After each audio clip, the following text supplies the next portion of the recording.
All right, let's talk about a total game changer from the 19th century. This wasn't just some musician. This was a legend who basically flipped the script on the entire music world. We're diving into the story of Clara Schumann. No, for real, just imagine this for a sec. What if, at like 9 years old, you were already a pro-level superstar? I mean, world famous, best in the world famous. Sounds kind of like leveling up in a video game, right? But for Clara Schumann, that wasn't a game. That was just her life. And that's where her story begins. So let's jump into the first stage of her life. Let's call it prodigy mode activated. From the get-go, it was super obvious that Clara wasn't just good at music. She was on a whole other plane of existence. So, picture this. Instead of going to regular school with everyone else, your life is basically a custom-built training program designed to make you the best. Her dad, who was a famous piano teacher, was pretty much her 24/7 coach. He swapped out math and history for hours and hours of intense daily practice. We're talking piano, music theory, composing, the whole shebang. It was just an insane level of discipline. And let me tell you, that training paid off, and it paid off fast. I mean, just look at this timeline. By 9, she's already performing for the public. At just 11, she's not just playing in her hometown, she's on an international tour hitting up major cities like Paris. And get this, by 15, she wasn't just playing music. She was writing her own super complex, professional-level stuff. Her career just exploded. So you might be asking, what was her secret weapon? What was her superpower? Well, she was one of the very first people to play entire concerts completely from memory, without any sheet music. Now, you see that all the time today, but back then, it was absolutely mind-blowing. Think of it like a rapper freestyling an entire 2-hour concert. It was just this incredible display of skill that people had never really seen before. Okay, so being a child star is one thing, right? But actually building a life and a career that lasts? That's a whole different challenge. And this is where her story gets, well, a lot more complicated. Let's jump into the next chapter. And I mean, seriously, this next part sounds like it's straight out of a movie. So Clara falls in love with this other amazing composer, Robert Schumann. But her own dad, the guy who coached her, who built her entire career, was totally against them being together. He fought them so hard that they literally had to sue him, take him to court, just so they could get married. Imagine that.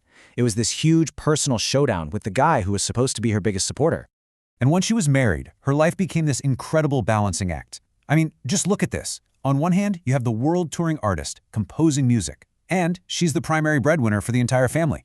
Then, on the other hand, she's a mom to 8 kids, and she's also taking care of her husband Robert, who had some really serious health issues. This isn't just multitasking, you know? This is like playing life on expert mode, and she did it for decades. So yeah, she was a rock star performer and a supermom. But her impact? It went way deeper. She wasn't just playing the popular songs of her day. She was pretty much deciding what the popular songs would be. She was, in a way, the original music influencer. And I'm not kidding about the influencer part. Just check out her squad. We're talking about Felix Mendelssohn, Johannes Brahms, and of course her husband, Robert Schumann. This was basically the musical Avengers of the 19th century, and she was right in the middle of it. These guys weren't just her friends, they were her peers. They'd bring her their new music to get her opinion, because they knew her taste was everything. If Clara Schumann liked your music, you were going to be big. But what made her so respected wasn't just her skill, it was her integrity. She absolutely refused to play easy, flashy pieces just to get some cheap applause. You know, it's kind of like a YouTuber who refuses to make clickbait videos. Instead, she played the deep, important stuff. She was basically educating her audience, and she turned the piano concert from just some light entertainment into a serious, respectable, artistic event. So yeah, as you can probably tell by now, just calling her a pianist really doesn't cut it, not even close. She wore so many different hats throughout her career. This chart kind of gives you a visual of what I'm talking about. Sure, performing was a huge chunk of her life, like 40%. But look at all this other stuff. She was a composer, writing her own music. She was a teacher, passing on everything she knew. She was an editor, making sure other composers' works were published correctly. And she was a mentor, helping up-and-coming artists. She did it all. And let's be real, being a female composer back then, that was a huge deal. Society was basically telling women that writing music wasn't for them. But Clara, she just ignored all that. She wrote her music, she got it published, and she proved that incredible art can come from anyone. And that passion for music also made her an amazing teacher. Later in her life, she took a job as the main piano teacher at a super prestigious music school in Germany.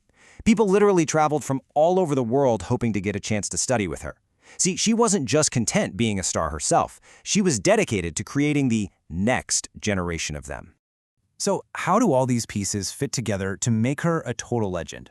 Well, it really boils down to two things: how long she stayed at the top and how she completely changed the game.